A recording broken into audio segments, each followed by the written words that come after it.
A Brief Fantasy by Naathan Phan. Their eyes locked as the elevator doors were closing, and Craig realized something in that moment. He wanted her. And that's all there was to it. And not even in a sexual context. In fact, nothing could be further from his mind. He wanted her as a person, her as a human being. He wanted her as a young girl, her as a woman, her as an old senile lady rocking back and forth on the front porch, stroking a decrepit calico cat too tired to even paw at the dandelion seed that came drifting by in a balmy breeze as they both stared out into the vastness of the afternoon sky. He wanted her as an ideal that, as far as he was concerned, was far beyond his grasp. Love. He was lovesick. Lovesick and sick of love. And though neither concept was a stranger to him, he couldn't remember the last time it was this bad. Oh wait, yes he could. It was the summer of '97, and Craig was an impressionable boy of 14. During the day, he worked in his father's drugstore, restocking shelves mostly, the ones he could reach anyway, though occasionally manning the counter when his father had to help a customer with a slightly larger item. A business may not have been booming per se, but it was regular, thanks to the store's patrons and frequent tourists passing through on their way to someplace far more exciting.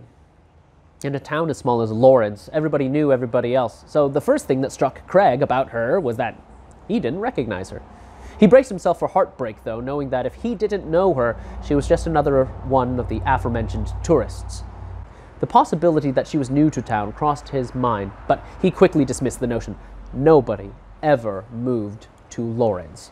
University-bound students moved away, coming back to visit now and then, but nobody in their right mind ever made Lawrence their new place of residence, having the option of, well, anywhere else on Earth. The possibility that she was not in her right mind appealed to Craig, because then she would have absolutely no problem associating with the likes of him. She was, as far as he could tell, way out of his league, so being crazy would probably tip the scales in his favor. "Hi," she said, removing her sunglasses and approaching the counter. "Hi," he managed to utter.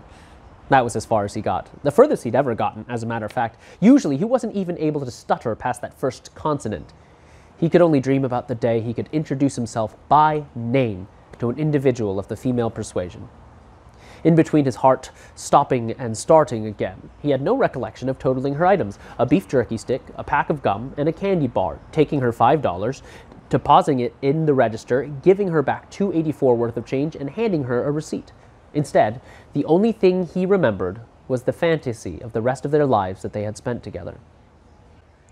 They wound up being sweethearts all through high school, except for a brief stint during senior year when they decided it was time to see other people. They did, for a week. Then they decided that they had seen enough of other people and that it was time to see each other again. This made up their minds and they eloped, getting married a week before senior prom. Everybody thought they were a shoo-in for prom king and queen. She was voted prom queen, but in the end, the crown went to Mr. Popular. Craig toyed with his wedding band unconsciously the entire time the king and queen danced, though he needn't have worried, as she thought Mr. Popular was a disgusting creep. Turns out she was right, too. He tried to grab her ass during the dance and she slapped him across the face. Craig and her promptly left after that. In college, they shared a dorm room at a state university to which he had a scholarship for running track in high school. She majored in animal sciences and he just kind of studied everything. She got a job flipping burgers at a nearby mom and pop fast food joint, and he minded a convenience store during the night watch.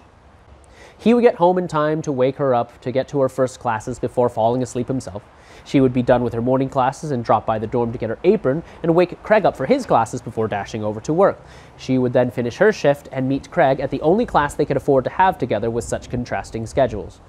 Afterwards, they would go out to dinner and talk about their days, the boring lecture, and anything else that wandered into their minds throughout their meal. Then, he would go to the store, and she would go to bed, and the cycle would repeat itself.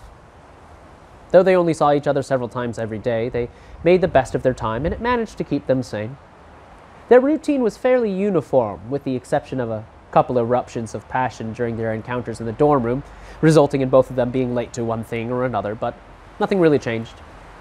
Until a burglar robbed Craig's work at gunpoint and Craig quit, much to both of their relief. They both graduated, bought a condominium with the money they had been saving and investing throughout college, and began their careers. He managed to become a freelance writer for the newspaper and other local publications while actively trying to get his romantic novel published. She landed her dream job, working at the zoo, taking care of animals. She was good at what she did and loved it even more. So much so, in fact, that word got around, and before they knew it, she was offered a much better position with a much better zoo several states away.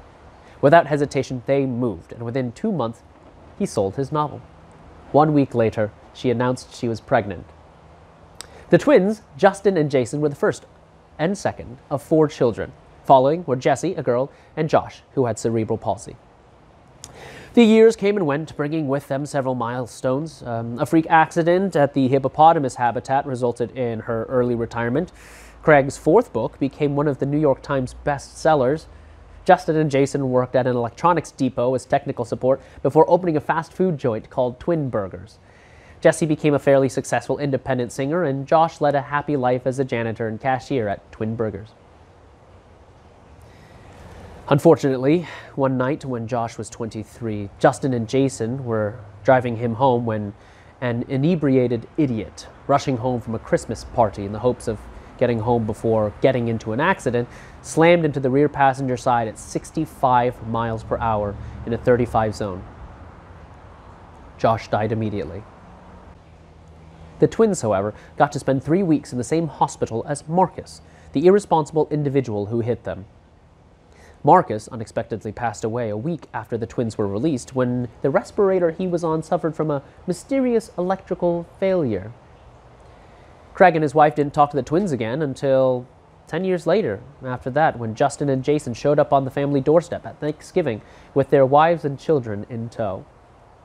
The twin brothers had married twin sisters, and each had had a boy who, though only cousins, looked identical to each other.